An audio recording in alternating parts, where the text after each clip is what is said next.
যে মানুষ তো আমাকে নিয়ে চর্চা করছে, সেটা পজিটিভ হোক নেগেটিভ হোক, যে কেউ কোনো কিছু অর্জন করে আনলে তাকে সুন্দরী হতে হবে বাহ্যিকগত দিক থেকে। তো 40টা দেশের মধ্যে বাংলাদেশ উইনার হবে এটা আসলে কখনো চিন্তাতেও ছিল না। আমি এখনও যখন আমার পেজ বা আমার প্রোফাইলে বিভিন্ন মানুষের কমেন্টস যদি দেখি, আপনি নিজেও দেখতে পারবেন 100টা ভালো কমেন্ট থাকলে সেখানে হয়তো বা 20টা কমেন্টস থাকছে নেগেটিভ।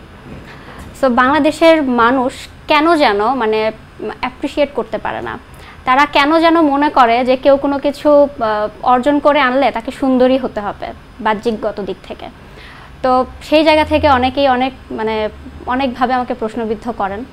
কিছু সময় খুব খারাপ লাগে, আবার কিছু সময় মনে হয় কিছু মানুষ তো বলবেই, সমালোচনা করবে, সেটাও নেগেটিভ ওয়েতেও করবে, পজিটিভ ওয়েতেও করবে।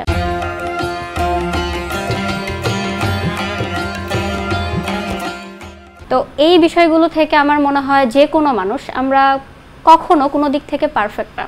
প্রত্যেকটা মানুষ তার নিজস্বতায় সুন্দর এবং প্রত্যেকটা মানুষের নিজস্ব কিছু খুঁত থাকবে, এবং আমি বিশ্বাস করি তার যে খুঁতটা আছে সেটা বাহ্যিকগত দিক থেকে হোক, সেটাই তার সৌন্দর্য। এবং মানুষের আসল সৌন্দর্য তো আসলে বাহ্যিকভাবে কোনো কিছু না ভাইয়া।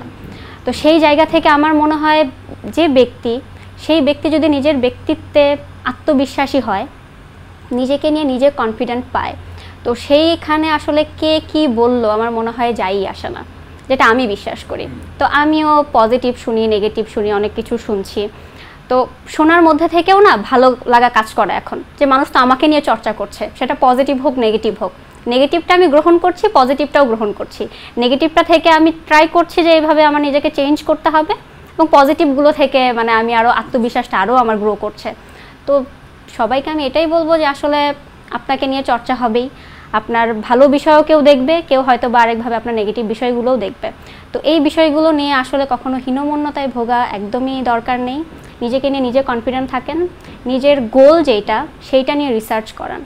তো সেই প্রোডাক্টিভ জিনিসগুলো নিয়ে যখন আমরা রিসার্চ করব, আমার মনে হয় ভালো জিনিস আসলে নিজের কাজের ক্ষেত্রে হোক বা নিজের যে কোনো বিষয়ের ক্ষেত্রে হোক, আমরা যদি পরিশ্রম করে যে একটা বিষয়ের প্রতি আমরা যদি লেগে থাকি, তখন সেটা আসলে কোনোভাবেই আমাদের অর্জন করা আসলে কঠিন কিছু হবে না বলে আমি বিশ্বাস করি।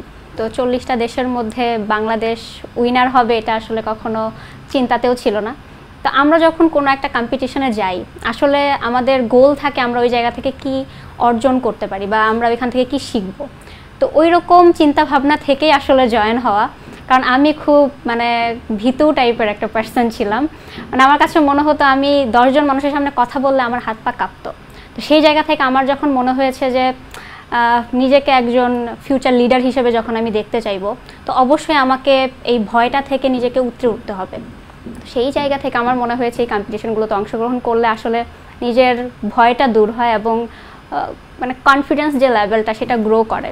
তো সেই রকম চিন্তাভাবনা থেকে কম্পিটিশনগুলোতে অংশগ্রহণ করা এবং বাংলাদেশকে রিপ্রেজেন্ট করতে পেরে আমি যতটা আনন্দিত, তার থেকে আমার মনে হয় যে অর্জনটা আমি আনতে পেরেছি, তো সেটাতে আসলে মানুষজন খুব পজিটিভলি নিয়েছে। এবং আমি আশাবাদী যে আমাকে দেখে মানুষজন কিছুটা হলেও শিখবে যে কিভাবে নিজেকে ছোট একটা জায়গা থেকে বড় একটা পরিসরে নিজেকে তৈরি করা যায়।